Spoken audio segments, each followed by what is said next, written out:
오늘 하나님의 말씀을 함께 나눌 때 이 말씀이 온전히 우리 성도님들에게 하나님의 음성으로 들려지시기를 주님의 이름으로 축원합니다. 우리 좀 옆에 있는 분들과 좀 반갑게 좀 인사했으면 좋겠는데요. 좀 이렇게 오늘 인사했으면 좋겠습니다. 인사를 어떻게 할까 막 고민을 하다가요.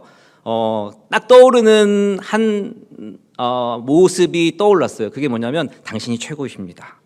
한번 인사할까요? 당신이 최고이십니다. 당신이 최고이십니다.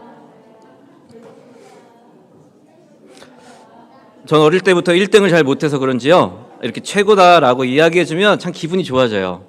우리 성도님들 모두가 하나님 안에서 최고인 줄 믿으시기를 주님의 이름으로 축원합니다.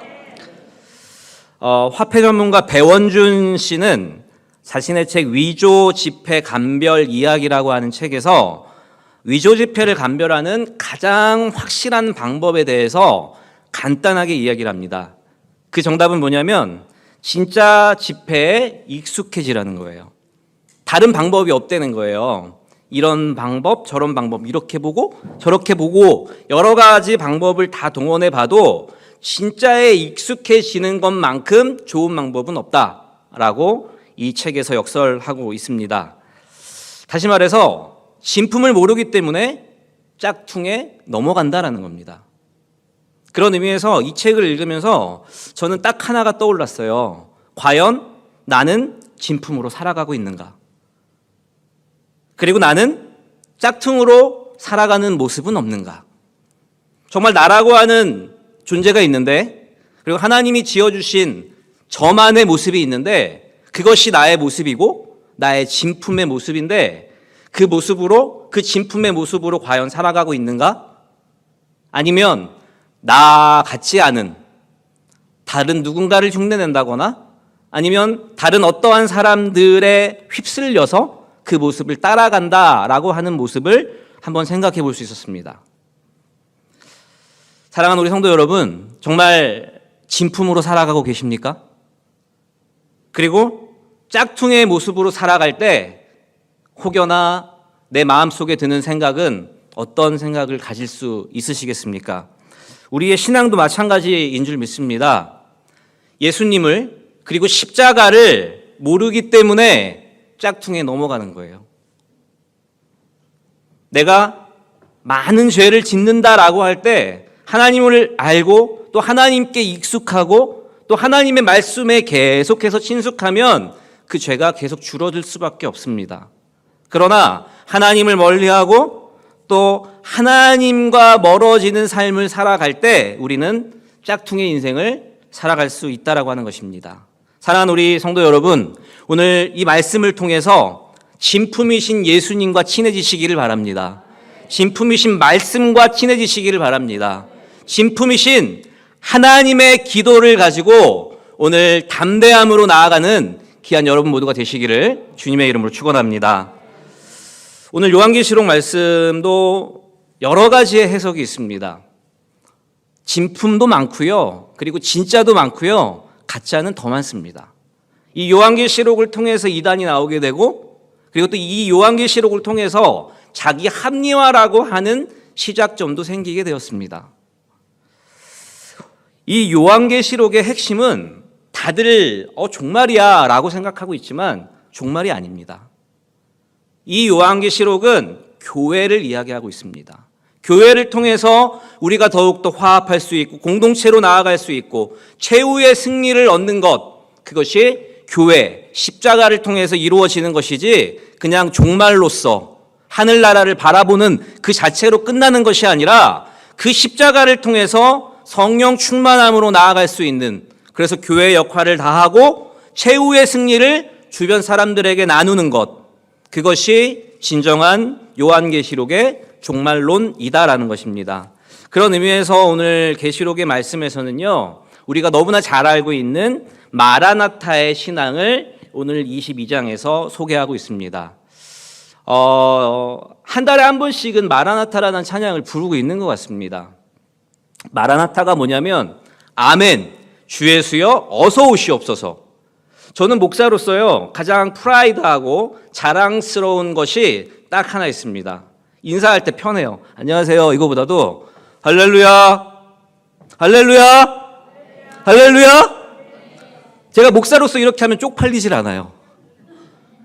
근데 뭐 집사님들이나 아니면 우리 성도님들이 할렐루야 이렇게 하기가 좀 부끄러울 때도 분명히 있을 거라고 생각을 합니다. 그런 의미에서 이 할렐루야와 같이 우리는 마라나타로 이야기하고 그리고 인사할 수 있는 그러한 성령 충만함을 가져야 한다는 것입니다. 우리가 매 순간마다 할렐루야로 또 샬롬으로 인사를 합니다. 근데 이 요한계시록의 사람들은 그리고 계시록 시대의 사람들은 마라나타라고 인사했을 거라고 저는 생각합니다. 마라나타가 뭐냐면 아멘, 아멘, 다 믿습니다. 주 예수님이 오시는 걸 나는 믿습니다 라고 고백하는 고백의 모습이다라는 겁니다. 사랑하는 우리 성도 여러분, 오늘 이 마라나타의 신앙을 가지고 예수님께서 여러분의 마음과 삶과 생업에 마음껏 임하시기를 주님의 이름으로 축원합니다. 제가 늘상 이야기하지만 저가 제일 무서워하는 사람이 저희 아내입니다. 저만이 그런 것은 아닐 거라고 생각을 합니다.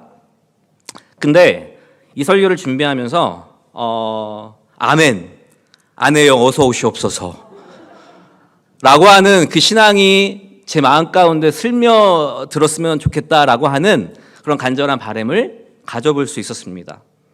그만큼 내가 사랑하는 사람이 온다라고 하는 것들이 어떻게 보면 너무나 기쁘고 그리고 너무나 간절한 소망이기도 하지만 때로는 이 관계가 틀어질 때 무섭고 숨고 싶을 때도 있다라는 거예요.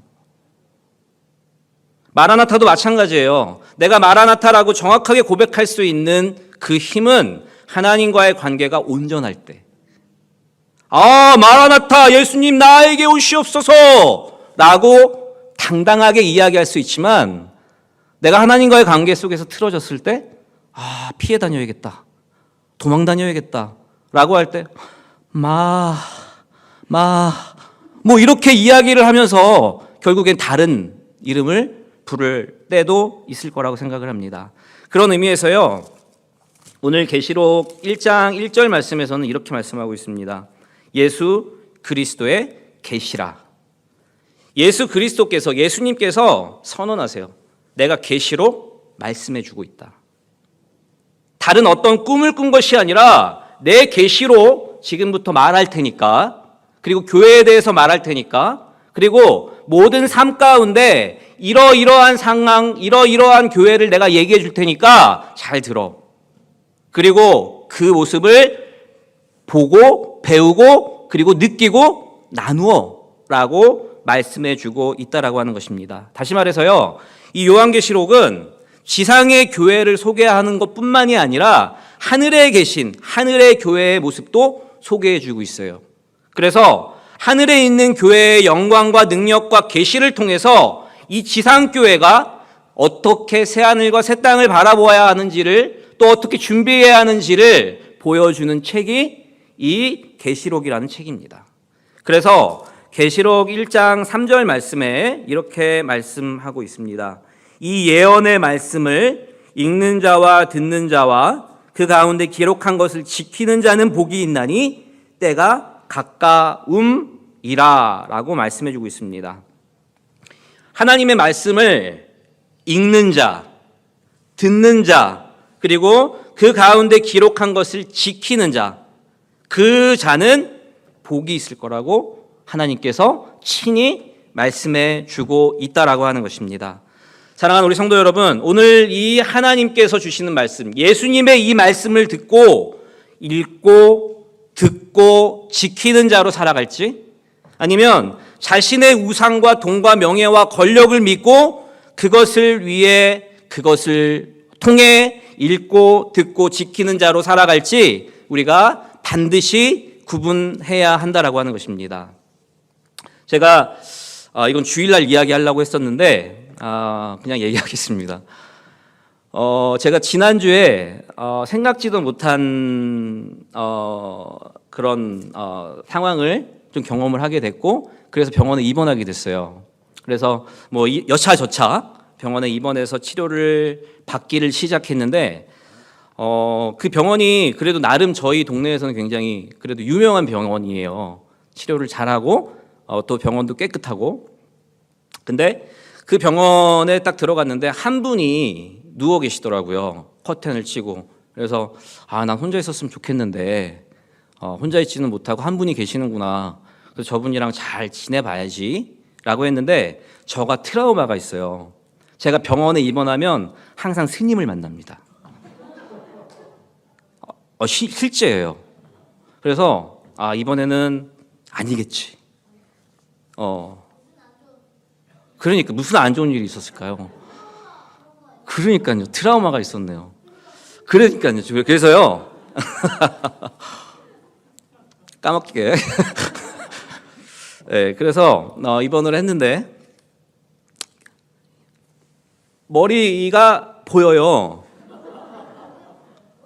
근데 머리가 검은색이 없어요. 그래서 조폭이겠지. 차라리 조폭이다 라고 생각을 했는데 역시나 이야기를 해보니까 스님이었어요. 제가 처음 전도사 시절에 만났을 때 이번 시작부터 끝까지 대결을 했습니다. 스님과. 네가 오를까 내가 오를까. 그때는 정말 의에 불타서요. 제 머릿속부터 발끝까지 성령 충만함으로 가득 찼고, 그리고 성경의 지식은 정말 찌를 듯한 그런 상황이었기 때문에 무섭지가 않았어요. 근데 무섭더라고요. 요번에는 몸도 안 좋고 그분도 또 계시고. 다행히 이분은 나중에 하겠지만 제가 말씀드리려고 하는 부분은 뭐냐면 정말 진짜가 무엇일까?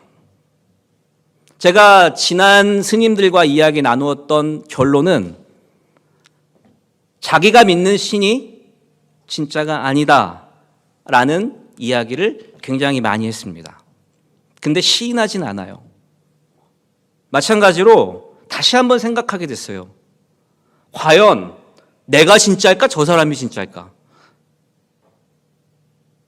사랑하는 우리 성도 여러분, 오늘 하나님의 말씀으로 내가 진짜이고 하나님이 진짜이고 그리고 말씀이 진짜임을 깨닫고 돌아가시기를 주님의 이름으로 축원합니다. 자, 그렇다면 마라나타의 신앙으로 새하늘과 새 땅을 어떻게 바라볼 수 있는지, 또 어떻게 달려갈 수 있는지 오늘 한 3가지 정도로 짧게 이야기를 나누려고 하는데요. 첫 번째, 우리는 말씀을 지키는 삶을 살아야 한다라고 하는 것입니다. 오늘 7절 말씀에 보니까 이렇게 말씀하고 있습니다. 보라, 내가 속히 오리니 이 두루마리의 예언의 말씀을 지키는 자는 복이 있으리라 하더라 라고 말씀해 주고 있습니다.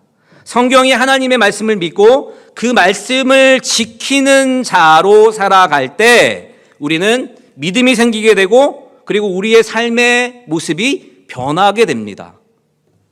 다른 아무리 유명한 걸로 다 갖다 놓아도 삶의 모습은 변하지 않아요. 잠깐 변한 척 하겠죠. 저희 집에서 이제 저희 아내와 제가 결론을 내렸어요. 저희 아이들이 끝판왕이에요. 여기 아이들 정말 착한 아이들이에요. 박수 한번 쳐줄래요? 야, 우리 아이들 예배 드리고 있잖아요. 저희 아이들이 이제 서당에 보내기로 했습니다. 그래서 요즘엔 3박 4일, 4박 5일 이런 게 없어졌더라고요.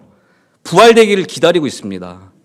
그래서 정말 다 도장까지 찍었어요. 너네 이제 그 일이 생기게 되면 이제 서당에 3박 4일로 보낼 거야 라고 하는 그런 이야기가 우리 가정에서 돌게 되는데 아무리 많은 방법을 동원해도 사람은 바뀌지 않아요.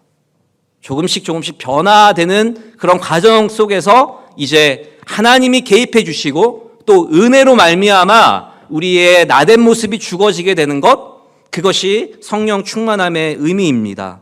다시 말해서 오늘 이 말씀을 통해서 하나님의 말씀을 하나님의 말씀으로 믿고 그 말씀을 지키며 살아갈 때 우리에게는 믿음이 생기게 될 것이고 그 믿음을 통해서 우리의 삶의 모습이 변화된다라고 오늘 본문에서는 이야기하고 있다라고 하는 것입니다. 그럴 때 성경 말씀 하나하나를 지키고 노력하게 되는 그런 모습을 찾아볼 수 있다라는 거예요. 우리가 물건을 구입하게 되면 항상 같이 들어있는 게 설명서입니다. 제가 한번 우리 성도님한테 한번 여쭤볼까요? 편하게 뭐든지 설명서가 있는데 나는 설명서를 보고 그대로 따라 한다. 별로 안 계시네요. 나는 설명서대로 하지 않고 내 생각과 그리고 내가 하고 싶은 대로 그 물건을 다룬다. 예. 난 두 개 다다. 예. 김우근 목사님은요, 설명서를 딱 보면 설명서를 처음부터 끝까지 정독을 하십니다. 그럴 것 같죠? 예. 처음부터 끝까지 다 봐요. 어떻게 나사 몇 번에 나사 몇 번과 뭐를 조합해서 이렇게 해야 된다라는 걸 정확하게 보고 그리고 물건을 조립해요. 저요? 안 봐요. 이거 이렇게 하면 되겠지. 이 나사 이렇게 연결하면 되겠지. 라고 하는데 결론은요. 김우근 목사님은 시간이 오래 걸려요. 답답해요. 저는 시간이 얼마 안 걸려요. 근데 다시 해요. 다시 풀어요. 풀어서 또 다시 조립하는 게 저의 모습이고 김우근 목사님 조금 오래 걸리더라도 그 물건을 제대로 조립하시더라고요. 그래서 요즘에는 이제 맡깁니다. 목사님 이거 좀 해주세요. 그래서 지금 2층에 있는 우리 TV도 김우근 목사님께서 조립을 해주셨는데 성경 말씀도 마찬가지인 것 같아요. 설명서대로 저자 직강이잖아요. 하나님이 말씀하신, 예수님께서 말씀하신, 각 선지자가 말씀하신 그 말씀 그대로를 이 성경책에 적었는데 그것을 설명서대로 저자가 설명한 대로 하면 이 믿음과 소망과 그리고 또 복이 우리에게 임한다라고 이야기를 하고 있어요. 근데 자기 방법대로 이렇게 하라고 말씀하셨는데 또 이렇게 하지 말라고 하셨는데 아니야. 내 생각은 반대야. 이렇게 하면 돼. 라고 그 방법대로 갔다가 결국에는 다시 돌아오게 되는 우리의 모습을 바라볼 수 있습니다. 오늘 22장 18절 19절 말씀에 보면 이렇게 말씀하고 있습니다. 내가 이 두루마리의 예언의 말씀을 듣는 모든 사람에게 증언하노니 만일 누구든지 이것들 외에 더하면 하나님이 이 두루마리에 기록된 재앙들을 그에게 더하실 것이요 만일 누구든지 이 두루마리의 예언의 말씀을 제하여 버리면 하나님이 두루마리에 기록된 생명나무와 및 거룩한 성에 참여함을 제하여 버리시리라. 더하지도 말고 빼지도 말고 가하지도 말고 그리고 더하지도 말라고 말씀하고 있습니다. 더하거나 빼지 말고 있는 그대로 하나님의 말씀을 순종해라 라고 말씀해 주고 있습니다. 그런데 우리는 어때요? 우리 마음에 맞지 않을 때 그때 우리 모습은 그리고 우리의 본성은 짝퉁의 모습으로 변하게 된다라는 것입니다. 제가 요즘에는 그런 소리를 안 들어요. 왜요? 나름 저 열심히 제 나름대로 저를 쳐서 복종시키거든요. 예전에는 저희 아이들이 괴물 아빠라고 불렀어요. 괴물. 근데 요즘에는 그 소리는 안 해요. 다시 말해서 우리 마음에 맞지 않을 때 우리의 본성과 우리의 성질과 또 우리의 분노가 표출될 수 있다라고 하는 것입니다.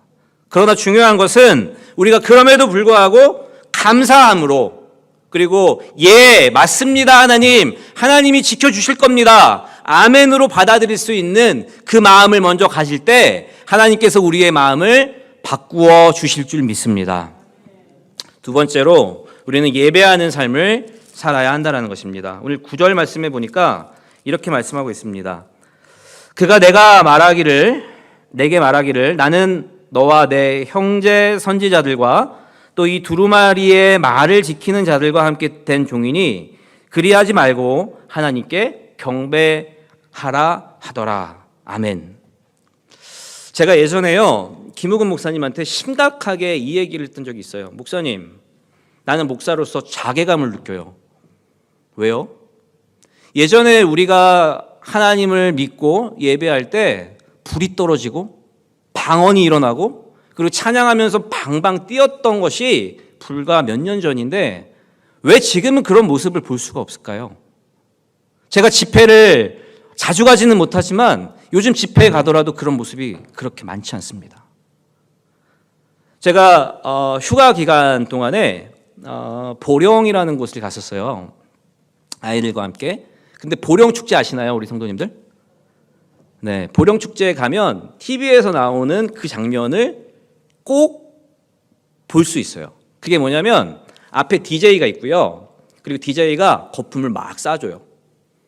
그리고 물도 막 쏴줘요. 앞이 보이질 않아요. 근데 그 사람들은요, 남녀노소를 불구하고 방방 뛰면서 그 DJ가 하는 그 목소리를 들으면서 춤을 추고 그리고 노래를 따라하게 됩니다. 신기하더라고요.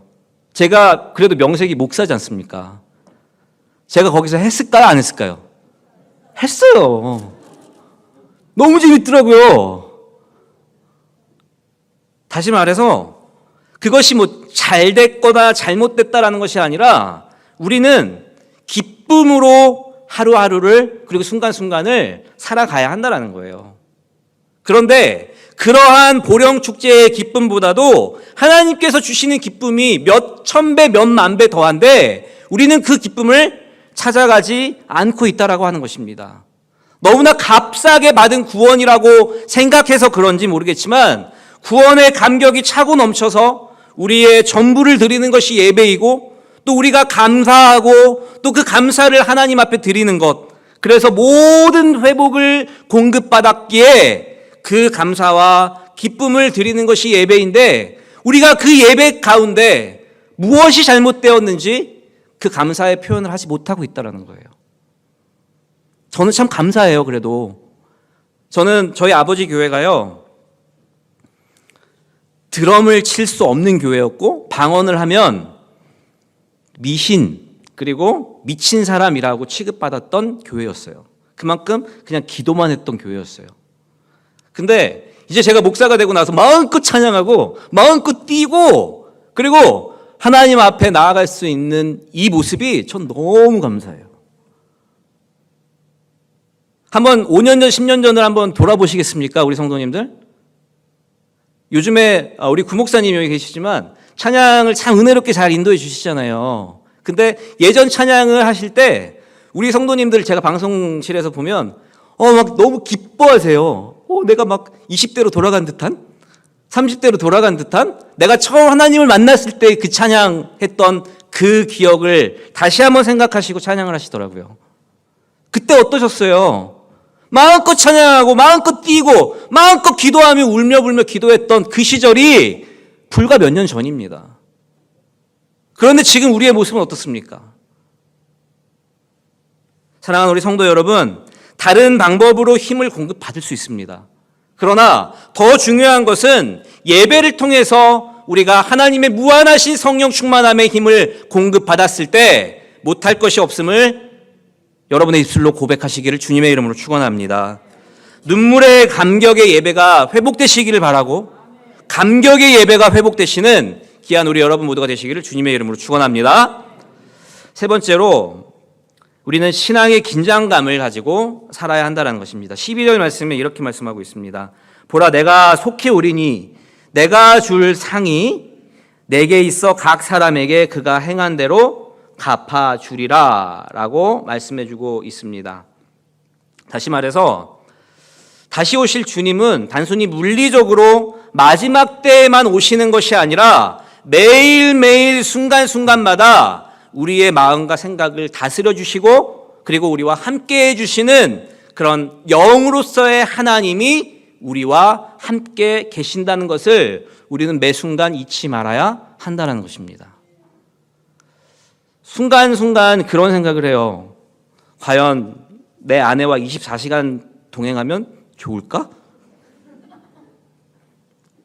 한번 생각해 보십시오. 저 말고. 끔찍하시죠? 아니면 깜찍하십니까? 긴장이라는 단어를 한번 찾아봤습니다.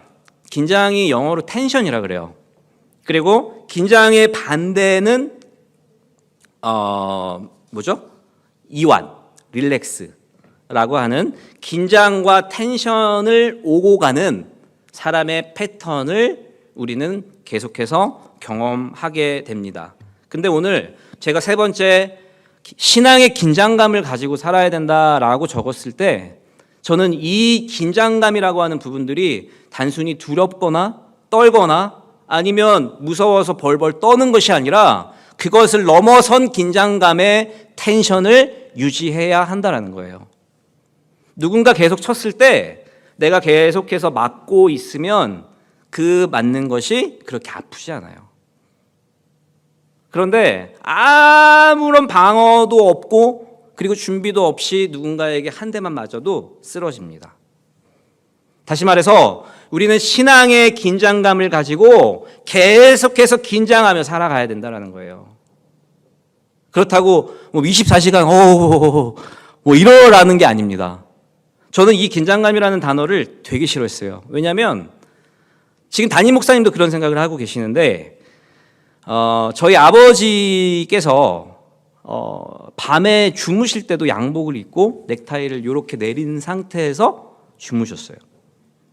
우리 구목사님 아버님도 목사님이신데 대구 쪽에 계셨는데 더 하셨을 겁니다. 그만큼 목회자들 다른 분들도 마찬가지겠지만 긴장감으로 교회를 세워가고 있습니다.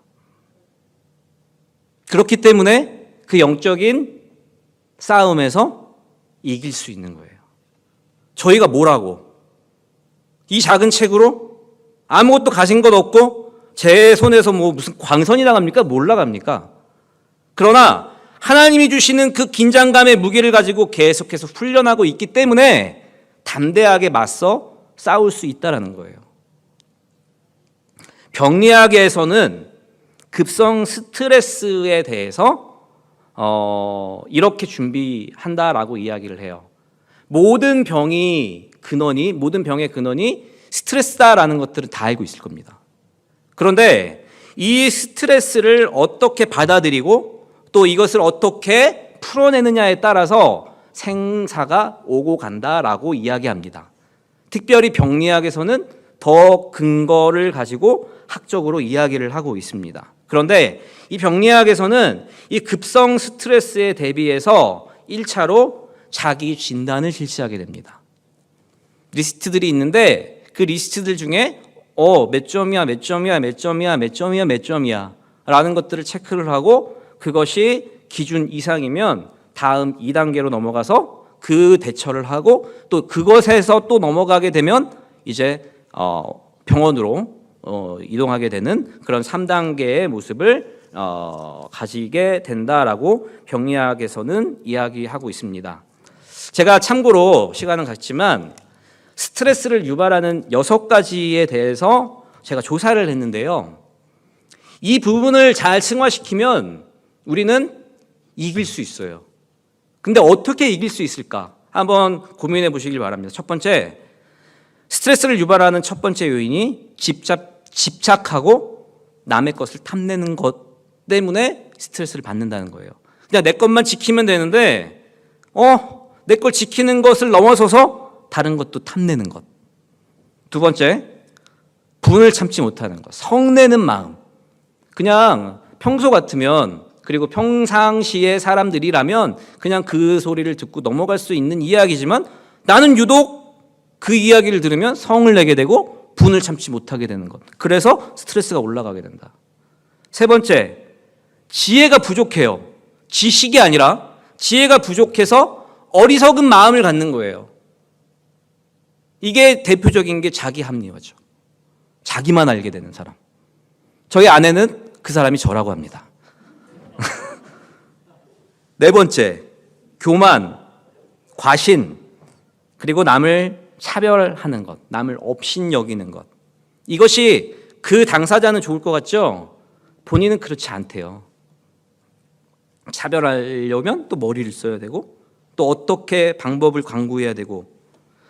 다섯 번째, 진리를 믿지 못하고 남을 의심하는 것. 그래서 스트레스가 생긴다. 마지막, 잘못된 일을 올바르다고 생각하는 삐뚤어진 마음 때문에 스트레스를 가지게 된다라고 이야기를 합니다. 다시 말해서 제가 이 말씀을 드리는 이유는 이것들에 대해서 우리가 아무리 하지 말아야지, 난 이런 생각하지 말아야지, 난 이런 모습으로 하지 말아야지 하지만 그게 됩니까? 하나님이 주시는 말씀을 하나님께서 나에게 주셨네, 그리고 이 말씀을 내가 지켜야겠네 라고 선포하고 나아갈 때 우리는 그 말씀을 단 1%라도 지킬 수 있는 힘이 생긴다라는 겁니다. 다시 말해서 우리에게 급성 죄악의 스트레스가 찾아왔을 때 우리는 반드시 하나님의 십자가를 붙들고 십자가를 묵상하며 십계명과 또 하나님의 말씀을 묵상하고 찬양하며 우리의 상태를 점검해야 한다라고 하는 것입니다. 찬양할 때 그렇잖아요. 오늘 찬양할 때 저거 나한테 주시는 말씀인데 나 정말 위로가 되는데 그 한마디가 저를 위로하고 그 한마디가 또 나에게 상처가 되는 말로 다가올 수 있다는 거죠. 다시 말해서 우리가 매 순간순간마다 하나님의 말씀을 묵상하고 그리고 십계명에 대해서 다시 한번 점검하고 그리고 찬양하는 이유는 우리가 더욱더 건강해지기 위해서 그 모습을 실천해 나아가는 것이다라고 하는 것입니다. 사랑하는 우리 성도 여러분, 오늘 이 말씀을 묵상하시면서 성경의 전체 내용을 한마디로 요약하면요, 에덴 동산을 우리에게 주셨는데 그 모든 과정을 지나서 다시 우리는 에덴 동산으로 돌아가야 된다라고 하는 게 이 성경의 말씀입니다.